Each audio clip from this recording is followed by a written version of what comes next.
നമസ്കാരം. കഴിഞ്ഞ ദിവസം ABC കക്കൂസിനകത്ത് രണ്ട് ചൊറി എന്ന് പറഞ്ഞാൽ നല്ല ഒന്നാം തരം പുഴുച്ചൊറികൾ, ഈ രണ്ട് ചൊറികൾ കൂടെ വന്നിരുന്നുകൊണ്ട് ഇവിടുത്തെ ഇസ്ലാം മതത്തെക്കുറിച്ചിട്ടൊന്ന് ചൊറിയാൻ നോക്കി. അതായത് ഈ കുംഭമേളയുമായി ബന്ധപ്പെട്ടിട്ട് ഞാനൊരു വീഡിയോ നേരത്തെ ഷെഫീനയുടെ ചെയ്തിട്ടുണ്ടായിരുന്നു. അപ്പോൾ ഈ കുംഭമേളയിൽ ലക്ഷക്കണക്കിന് അല്ലെങ്കിൽ കോടിക്കണക്കിന് വരുന്ന ആൾക്കാരാണ് ആ നദിയിൽ പോയിട്ട് മുങ്ങിപ്പൊങ്ങിയത്. അതിനകത്ത് നമ്മൾ പലതരത്തിലുള്ള വീഡിയോകൾ കണ്ടു. അതായത് അതിനകത്തേക്ക് ഈ മരിച്ചവരുടെ ബോഡി ഒഴുക്കി വിടുന്നത് നമ്മൾ കണ്ടു, ഒരുപാട് മാലിന്യങ്ങൾ ഒഴുകി വരുന്നത് നമ്മൾ കണ്ടു. പക്ഷേ ഇതിനെക്കുറിച്ചൊന്നും ഇവിടുത്തെ ഇസ്ലാം മത പണ്ഡിതന്മാരോ അല്ലെങ്കിൽ മുസ്ലിങ്ങളായിട്ടുള്ള ആൾക്കാരും അവരുടെ വിശ്വാസത്തെക്കുറിച്ച് ചൊറിയാനോ അല്ലെങ്കിൽ അതിനെക്കുറിച്ചിട്ട് അഭിപ്രായം പറയാൻ ആരും പോയിട്ടില്ല. അങ്ങനെ ഏതെങ്കിലും ആൾക്കാർ അഭിപ്രായം പറഞ്ഞിട്ടുണ്ടെന്നുണ്ടെങ്കിൽ അത് സംഘപരിവാറിൻ്റെ അജണ്ട ഉൾക്കൊണ്ട് പോകുന്ന ചില മുസംഗികളായിരിക്കും. കാരണം സമൂഹത്തിൽ എന്തെങ്കിലുമൊക്കെ പ്രശ്നങ്ങൾ ഉണ്ടാക്കാൻ വേണ്ടി മുസ്ലിം നാമധാരികളായിട്ടുള്ള ചില ഊളകൾ ഇതിനകത്ത് വന്നിരുന്നിട്ട് ഇങ്ങനെ കമൻ്റ് ഇടും, അല്ലെങ്കിൽ ഇതിനെക്കുറിച്ചിട്ടൊക്കെ അഭിപ്രായം പറയും. സത്യവിശ്വാസിയായിട്ടുള്ള ഒരാളും ഒരു മതത്തെക്കുറിച്ചിട്ടോ ആ മതത്തിൻ്റെ ആചാരങ്ങളെക്കുറിച്ചിട്ടോ വിശ്വാസങ്ങളെക്കുറിച്ചിട്ടോ ചൊറിയാൻ നിൽക്കത്തില്ല. അപ്പം ഇതിനകത്ത് ഈ കടിമൂത്ത് ചൊറിഞ്ഞ് നടക്കുന്ന രണ്ട് പുഴുക്കൾ, അതായത് ഈ ആരിഫ് എന്ന് പറയുന്ന ഒരു വേട്ടാവളിയനും പിന്നെ ഏഷ്യനെറ്റിനകത്താണ്ട് മുമ്പുണ്ടായിരുന്നതാണ് ഈ പെണ്ണുമ്പിളെന്ന് പറയുന്നു. എനിക്കറിയില്ല, ഞാൻ കണ്ടിട്ടില്ല. ഇവർ വന്നിരുന്നുകൊണ്ട് ഒരു ചോദ്യം ഇതിനകത്ത് ചോദിക്കുന്നു, വളരെ പ്രസക്തമായിട്ടുള്ളൊരു ചോദ്യമാണ്. അതായത് കുംഭമേളയുമായി ബന്ധപ്പെട്ടിട്ട് ഒരുപാട് ആൾക്കാർ വീഡിയോ ചെയ്യുന്നുണ്ട്. അങ്ങനെയാണെന്നുണ്ടെങ്കിൽ ഈ മക്കയിലെ സംസം വെള്ളവുമായിട്ട് എന്താണ് അങ്ങേക്ക് പറയാനുള്ളത്? അപ്പം ഈ വേട്ടാവളിയൻ പറയുന്നത് അത് നിങ്ങളെല്ലാവരും ഒന്ന് കേൾക്കുക. കേട്ടതിന് ശേഷം നമുക്കതിൻ്റെ കൂടുതലായിട്ടുള്ള കുറച്ച് കാര്യങ്ങൾ കൂടെ ഒന്ന് പറയാനുണ്ട്. എന്തായാലും ഈ വീഡിയോ നിങ്ങൾ കേട്ടാലും നിങ്ങൾക്ക് മനസ്സിലാവും. അതോടൊപ്പം തന്നെ കുറച്ച് കാര്യങ്ങളൊക്കെ ഇതിനകത്ത് വളരെ വിശദീകരിച്ച് ഈ വേട്ടാവളിയൻ പറയുന്നുണ്ട്. അവൻ പറയുന്നതും സുന്നത്ത് കർമ്മം നടത്തി കുട്ടികൾ മരണപ്പെട്ടു പോയിട്ടുണ്ട്. അങ്ങനെയാണെങ്കിൽ ആദ്യം മരിക്കേണ്ടത് ഇവനാണ്. കാരണം ഇവൻ ചെറുപ്പമായിരുന്ന സമയത്ത് ഇവൻ്റെ ഉമ്മായും പാപ്പായും ഇവൻ്റെ തുമ്പ് കട്ട് ചെയ്തിട്ടുണ്ട്. എനിക്കൊന്ന് ഇരിച്ച് കൂടുതൽ കട്ട് ചെയ്തതിൻ്റെ കുഴപ്പമാണ് അവനിപ്പോൾ ഇത് കാണിച്ചുകൊണ്ടിരിക്കുന്നത്. കറക്റ്റായിട്ട് കട്ട് ചെയ്തിരുന്നെങ്കിൽ ഒരു പക്ഷേ ചിലപ്പം ഇത്രയും ഒരു അബദ്ധത്തിലേക്ക് ഇവൻ പോയി വീഴത്തില്ലായിരുന്നാണ് എനിക്ക് തോന്നുന്നത്. നാസ്തികനൊന്നും അല്ല കേട്ടോ, ഒരു ഒന്നാം തരം എന്താ പറയുക ജാരസന്തതിയാണ് ഇവന് മനുഷ്യഗണത്തിൽ നമുക്ക് പെടുത്താൻ പറ്റത്തില്ല. കുറേ കാലമായിട്ട് ഇസ്ലാമിൻ്റെ ചോര കുടിച്ച് ഇങ്ങനെ ജീവിക്കുന്ന ഒരു ക്ഷുദ്രജീവി. അതിൽ കൂടുതലൊന്നും പറയാനില്ല. അപ്പം നമുക്ക് ആ വീഡിയോ ഇവൻ പറയുന്നത് എന്താണെന്ന് കേൾക്കാം. അതോടൊപ്പം തന്നെ ഈ അമ്മച്ചിയുടെ ആ ഇളിയൊക്കെ കാണുമ്പോഴല്ലോ വേറെ ലെവലാട്ടോ. എന്തായാലും നമുക്ക് നേരെ വീഡിയോ ഒന്ന് കണ്ടു നോക്കാം. ഇപ്പോൾ റമദാൻ മാസമാണ്, പുണ്യമാസമാണ് തീർച്ചയായിട്ടും. പക്ഷെ ഈ ഒരു ഇരട്ടത്താപ്പ് മാധ്യമങ്ങൾ കാണിക്കുന്നുണ്ട്. ഇപ്പോൾ കഴിഞ്ഞ ആഴ്ച കഴിഞ്ഞ കുംഭമേളയ്ക്ക് എതിരെ വലിയ ചൊറി, ആ ഒരു വാക്ക് തന്നെ ഉപയോഗിക്കണം. പക്ഷേ റമദാനെ തീർച്ചയായിട്ടും അങ്ങനെ കുംഭമേളയ്ക്കെതിരെ ചൊറിഞ്ഞ ചൊറികൾ ആരാണെന്ന് വെച്ച് കഴിഞ്ഞാൽ ഈ ചൊറികൾ തന്നെയാണ് കുംഭമേളയ്ക്കെതിരെ ചൊറിഞ്ഞിട്ടുള്ളത്. അല്ലാതെ ഇവിടുത്തെ മറ്റു മതത്തിൽപ്പെട്ടിട്ടുള്ള ആൾക്കാരും ഈ കുംഭമേളയെ ചൊറിയാനൊന്നും പോയിട്ടില്ല. അപ്പൊ എന്തായാലും ചൊറികൾ പറയുന്നത് എന്താണെന്ന് നമുക്കൊന്ന് കേൾക്കാം. നന്നായിട്ട് ചൊറിയട്ടെ, നമ്മളൊന്ന് കാണട്ടെ ഇങ്ങനെ എവിടം വരെ ചൊറിയോ എന്നുള്ളത്. ഒന്നിനെ ഇരട്ടി ഒന്നിനെ പുകഴ്ത്തണം എന്നുള്ളതല്ല, പക്ഷെ അങ്ങനത്തെ ഇരട്ടത്താപ്പ് വരും. റമദാന്റെ കാര്യം വരുമ്പോൾ ഒരു നീതി, കുംഭമേളയുടെ കാര്യം വരുമ്പോൾ വേറൊരു നീതി. എങ്ങനെ നോക്കിക്കാണും? യെസ്, നല്ലൊരു ചോദ്യമാണ്. എന്തായാലും ഇങ്ങനെയൊരു നല്ലൊരു ചോദ്യമായിരുന്നു. എങ്ങനെ നോക്കി കാണുന്നു എന്ന് ചോദിച്ചു കഴിഞ്ഞാൽ കണ്ണുകൊണ്ടാണ് നമ്മൾ നോക്കി കാണുന്നത് ഇതൊക്കെ. കാരണം നമ്മൾ കണ്ണുകൊണ്ടാണല്ലോ ഇതെല്ലാം കണ്ടുകൊണ്ടിരിക്കുന്നത്. കുംഭമേളയിൽ നടന്നിട്ടുള്ള സംഭവങ്ങളെ കുറിച്ചിട്ടൊക്കെ ഇത് ഇവിടെ ഏതെങ്കിലും മുസ്ലിങ്ങൾ വല്ലതും പറഞ്ഞ് നിങ്ങൾ ആരെങ്കിലും കേട്ടോ? ഇത് പറഞ്ഞിട്ടുള്ളതെല്ലാം ഹൈന്ദവ മതത്തിൽപ്പെട്ടിട്ടുള്ള ആൾക്കാർ. കാരണം ഈ കാണിക്കുന്നത് ശരിയല്ല. അവിടെ ഒരെണ്ണം പോലും നല്ല രീതിയിൽ തുണി ഉടുത്ത് നടക്കുന്ന നമ്മൾ കണ്ടിട്ടില്ല. എല്ലാം ജനിച്ച പാടെയാണ് അവിടെ നടക്കുന്ന മൊത്തം. ആ സന്യാസിമാരെന്ന് പറഞ്ഞുകൊണ്ട് കാണിക്കുന്ന ആവാസത്തരങ്ങൾ ഇതിനെക്കുറിച്ചിട്ടൊക്കെ പറഞ്ഞത് അവർ തന്നെയാണ്. അല്ലാതെ ഇതിനെക്കുറിച്ചിട്ട് ഇവിടുത്തെ മുസ്ലിങ്ങളോ മുസ്ലിം പണ്ഡിതന്മാരോ ഒന്നും പറഞ്ഞിട്ടില്ല. അവരുടെ വിശ്വാസം അവർക്ക് വലുത്, നമ്മുടെ വിശ്വാസം നമുക്ക് വലുത് എന്ന് ചിന്തിക്കുന്ന ആൾക്കാരാണ്. അപ്പം ഇതിനകത്ത് കയറി ചൊറിഞ്ഞ് അത് പുണ്ണാക്കി വേറൊരു തലത്തിലേക്ക് കൊണ്ട് എത്തിക്കാൻ ശ്രമിക്കുന്നത് ഈ വൃത്തികെട്ട കൂട്ടങ്ങളുണ്ടല്ലോ. അത് നിങ്ങൾ കണ്ടിട്ട് മറുപടി പറഞ്ഞാൽ മതി. കുറച്ച് കാര്യങ്ങളൂടെ ഇതിനകത്ത് പറയുന്നുണ്ട് കേട്ടോ, ഇൻക്ലൂഡ് ചെയ്യുന്നുണ്ട്. അതുകൂടെ കേട്ടോ.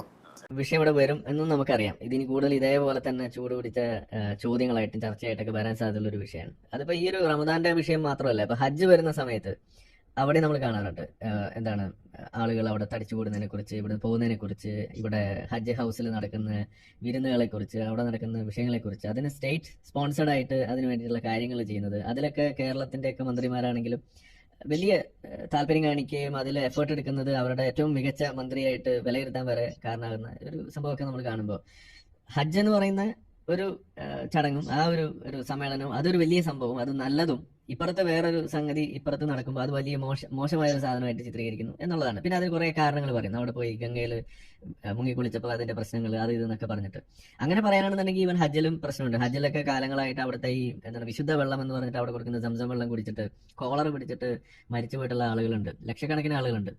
ഇതൊക്കെ ഒരു കാലത്ത് ഉണ്ടായിരുന്നതാണ്. അപ്പൊ ഇതൊക്കെ മറികടന്ന് മുന്നോട്ട് പോകണം. അത് നമ്മളെ സംബന്ധിച്ചിടത്തോളം ഇപ്പോൾ മതം ഇല്ലാത്ത ഒരാൾ എന്നുള്ള രീതിയിൽ ഇങ്ങനെയുള്ള അപകടങ്ങൾ ചൂണ്ടിക്കാണിക്കുകയും ഇതല്ല. ഒരു മതം ചെയ്യുമ്പോൾ അത് വലിയ മോശം, ഇപ്പുറത്തെ വേറൊരു മതം ചെയ്യുമ്പോൾ അത് വലിയ സംഭവമായിട്ട് മാറണം. ഇനിയിപ്പോൾ നോമ്പിന്റെ കാര്യം പറയുകയാണെന്നുണ്ടെങ്കിൽ നോമ്പില് കുട്ടികളെ കൊണ്ട് വരെ നോമ്പെടുക്കുന്ന ഒരവസ്ഥയുണ്ട്. അപ്പൊ നമുക്കൊന്ന് ആലോചിച്ച് നോക്കാം. ശൂലം കുട്ടികളുടെ മേത്ത് കുത്തി ഇറക്കുമ്പോൾ, അതല്ലെങ്കിൽ അവരെ കൊണ്ട് ഗരുഡൻ തൂക്കം നടത്തുമ്പോൾ, അല്ലെങ്കിൽ തീയുടെ മുകളിൽ കൂടെ നടത്തുമ്പോൾ, അതൊക്കെ നമ്മൾ വലിയ തോതിൽ എതിർക്കും. ഞാൻ പറയുന്നു അതിനേക്കാൾ അപകടമാണ് ഈ കുട്ടികളെ കൊണ്ട് നോമ്പെടുപ്പിക്കുക എന്ന് പറയുന്നത്. കാരണം അത് ഇപ്പൊ തീയുടെ മുകളിൽ കൂടെ നടത്തുന്ന കുട്ടി എന്ന് പറഞ്ഞു കഴിഞ്ഞാൽ അത് ഏതാനും ചില കുട്ടികളെ നടത്തുന്നുള്ളൂ. അതല്ലെങ്കിൽ ശൂലം കുത്തി ഇറക്കുന്ന കുട്ടി എന്ന് പറഞ്ഞു കഴിഞ്ഞാൽ മൊത്തം കുട്ടികൾ എടുത്തു കഴിഞ്ഞാൽ, മുസ്ലിം കുട്ടികൾ എടുക്കുന്ന പോലെ നമ്മൾ ഹിന്ദു കുട്ടികൾ മൊത്തം എടുത്തു കഴിഞ്ഞാൽ എത്ര കുട്ടികളുടെ കവളിൽ കൂടെ ശൂലം കുത്തി ഇറക്കുന്നുണ്ട്. അതിലേക്ക് വരുമ്പോൾ ഈ നോമ്പെടുക്കുന്ന ഒരു വേളയിൽ ചെറിയ കുട്ടികളെ വീട്ടില്, അത് എല്ലാ മുസ്ലിം വീട്ടിലും ഓൾമോസ്റ്റ് ഒരു 50% മുസ്ലിം വീടുകളിൽ നടക്കുന്ന കാര്യമാണ് കുട്ടികളെ കൊണ്ട് നോമ്പെടുക്കുക എന്ന് പറയുന്ന ഒരു വിഷയം. പ്രത്യേകിച്ച് ഈ വേനലിലൊക്കെ അത് ചെയ്തു കഴിഞ്ഞാൽ അതുണ്ടാക്കുന്ന അപകടം അത് ചെറുതല്ല.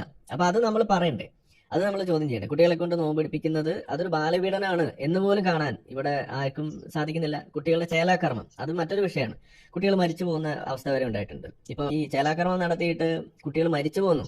ഇപ്പൊ നമ്മളൊരു വാർത്ത നമ്മൾ റിപ്പോർട്ട് ചെയ്തിരുന്നത് 69 ദിവസം പ്രായമായ ഒരു കുട്ടിയാണ്, ആൺകുട്ടിയാണ് ചേലാകർമ്മത്തിനൊടുവിൽ കൊല്ലപ്പെട്ടത്.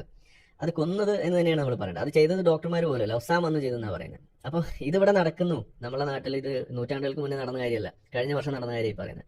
അപ്പൊ ഇതിനെതിരെ നമ്മൾക്ക് എന്ത് ചെയ്യാൻ കഴിയും? ഇതിനെ കോടതിയിൽ പോകാതെ നിരോധിക്കണം എന്നൊന്നും നമ്മൾ പറയുന്നില്ല. പക്ഷെ ഇതിനെതിരെ ശബ്ദം ഉയർത്തണ്ടേ? ഇത് ശരിയല്ല എന്ന് നമ്മൾ പറയണ്ടേ? അത് പറയാൻ നമുക്ക് സാധിക്കുന്നില്ല. എന്നാ പോട്ടെ, നിങ്ങൾക്ക് അത് സാധിക്കാത്തതുകൊണ്ടാണ്. എന്നാൽ പിന്നെ ഇപ്പുറത്ത് വന്നിട്ട് ഇത് പറയുന്നത് എന്തിനാണ്? അപ്പൊ നിങ്ങൾക്ക് സാധിക്കായ്മയല്ല, നിങ്ങൾക്ക് ഇരട്ടത്താപ്പാണ് നിങ്ങളുടെ പ്രശ്നം. വേറെ ചില മതങ്ങൾ കാണിക്കുമ്പോൾ അത് പറയാൻ നിങ്ങൾക്ക് പറ്റുന്നുണ്ട് എന്നുള്ളതിന്റെ അർത്ഥം നിങ്ങൾക്ക് ശബ്ദമുണ്ട്, നാക്ക് വഴങ്ങുന്ന ആളുകളാണ്. പക്ഷെ ഈ മതത്തിന്റെ വിഷയം വരുമ്പോൾ അത് നടക്കുന്നില്ല എന്നുള്ളതാണ്. അപ്പൊ അതാണ് ഇവിടുത്തെ ഒരു പ്രധാനപ്പെട്ട ഒരു വിഷയം. അപ്പൊ ഈ ഒരു അത് മാത്രമല്ല, ഈ ഹജ്ജിന് പോയി ഞാൻ കഴിഞ്ഞ ദിവസം കണ്ടൊരു വാർത്തയാണ്. അവിടെ ഈ പക്ഷെ ഈ അബ്യൂസിലേക്ക് ആ വാക്കാണ് ഉപയോഗിക്കേണ്ടത് എനിക്കറിയില്ല. പക്ഷെ എന്തായാലും ഈ സ്ത്രീകളെ അല്ലെങ്കിൽ ശാരീരികമായി അങ്ങനെ ഒരു കയ്യേറ്റമോ അങ്ങനെ ഒരു ഇതൊക്കെ നടക്കുന്നതായിട്ടുള്ള ഒരുപാട് റിപ്പോർട്ടുകളുണ്ട്. പരാതിപ്പെടുന്ന പലരും മടിക്കുകയായിരിക്കും, അങ്ങനെയൊക്കെ കണ്ടു. തീർച്ചയായിട്ടും അത് ഇതിനകത്ത് അഡ്രസ് ചെയ്യപ്പെടാതെ പോകുന്ന അല്ലെങ്കിൽ ഒളിപ്പിച്ചു വെക്കുന്ന വിഷയമാണ്. അതായത് മോസ്ക് മീ ടു എന്ന് പറയുന്ന ഒരു രണ്ട് മൂന്ന് പോയിന്റുകൾ ഒന്ന് പെട്ടെന്നൊന്ന് പറഞ്ഞു പോവാം. ഒന്ന്, മുസ്ലിം കുട്ടികളെ കൊണ്ട് നോമ്പെടുപ്പിക്കുന്നത് അത് ബാലാവകാശ പീഡനമാണ് എന്നാ പറയപ്പെടുന്നത്.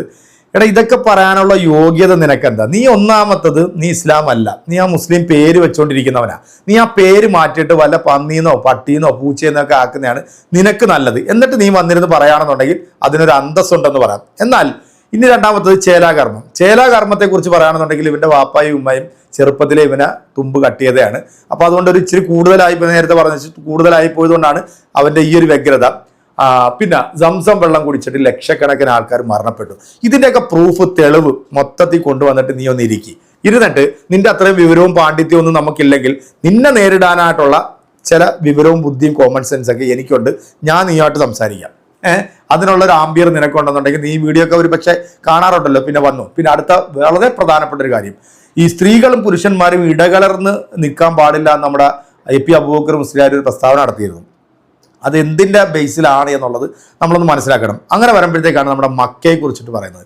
മക്കയിൽ സ്ത്രീകൾ ഒരുപാട് പീഡനങ്ങൾ ഏർപ്പെടുന്നു, പലരും മരണപ്പെട്ടു പോയിട്ടുണ്ട്. അത്തരത്തിലുള്ള വാർത്തകളൊന്നും പുറത്ത് വന്നിട്ടില്ല എന്നൊക്കെ ശുദ്ധ അസംബന്ധം പറയുന്ന ഇതുപോലത്തെ 2 ചൊറികൾ, ഈ ചൊറികൾ വന്നിരുന്നുണ്ട്. കേരളത്തിൽ ഈ ABC കക്കൂസ് എന്ന് പറയുന്ന ഈ ഒരു ഒന്നാന്തരം വർഗീയ ചാനൽ, അല്ലെങ്കിൽ ഇവിടുത്തെ മതങ്ങളെ അല്ലെങ്കിൽ മനുഷ്യരെ തമ്മിൽ തല്ലിപ്പിക്കുന്ന ട്രാക്കുളയുടെ സ്വഭാവമുള്ള ഈ വൃത്തികെട്ട ചാനലുകളൊക്കെ പൂട്ടിക്കെട്ടേണ്ട സമയം അധികരിച്ചിട്ടുണ്ട്. ഇതിനെക്കുറിച്ചൊക്കെ നമ്മൾ പറയുമ്പോഴത്തേക്ക് നമ്മൾ തീവ്രവാദി, നമ്മൾ വർഗീയവാദിയൊക്കെ ആയിപ്പോവും. അതുകൊണ്ട് പറയേണ്ട കാര്യങ്ങൾ അതെവിടെയാണേലും പറഞ്ഞു തന്നെ പോവും. അതിനകത്തൊന്നും ആരും ഉമ്മാക്കി കാണിച്ചിട്ട് ഒരു കാര്യമില്ല. എന്താണേലും ഇവനെപ്പോലുള്ള വൃത്തികെട്ട, സമൂഹത്തിന് വെറുക്കപ്പെട്ട, സമൂഹത്തിന് വേണ്ടാത്ത, സ്വന്തം കുടുംബം പോലും നോക്കാതെ 2, 3, 4 ഒക്കെ കെട്ടി മക്കളെ ഉണ്ടാക്കിയിട്ടിട്ട് ഓടി പിന്നെ അവിടെ ഇവിടെയൊക്കെ പോയിരുന്നുണ്ട്. പിന്നെ ഇസ്ലാമിനെ കുറ്റം പറഞ്ഞ് ആ കിട്ടുന്ന പൈസയ്ക്ക് തിന്ന് കൊഴുത്ത് നിൽക്കുന്ന ഇവനെപ്പോലുള്ള പുഴുത്ത നാറികളെയൊക്കെ അതേ നാണയത്തിൽ തിരിച്ചടിക്കണമെന്നുണ്ടെങ്കിൽ സമൂഹ മാധ്യമങ്ങളിൽ ഇരുന്ന് നമ്മൾ വീഡിയോ ചെയ്തുകൊണ്ട് ഒരു കാര്യമില്ല. ഇവനൊക്കെ നേരിട്ട് കെട്ടിയാൽ നേരിട്ട് തന്നെ ചോദിക്കണം. അത് ഇനിയിപ്പോൾ ഇത് പറഞ്ഞതുകൊണ്ട് ഇനി നമുക്കെതിരെ എന്തെങ്കിലും വടിയും കൂടെ എടുത്ത് വരികയാണെന്നുണ്ടെങ്കിൽ ആയിക്കോട്ടെ, അത് നേരിടാൻ തയ്യാറാണ്. എന്തായാലും എൻ്റെ പ്രിയപ്പെട്ട പ്രേക്ഷകർ, ഇതിനൊക്കെ കൃത്യമായിട്ടുള്ള മറുപടി നിങ്ങൾ തന്നെ കൊടുക്കണം, കൊടുത്തിരിക്കണം. അപ്പോൾ അടുത്തൊരു വീഡിയോ കാണാം.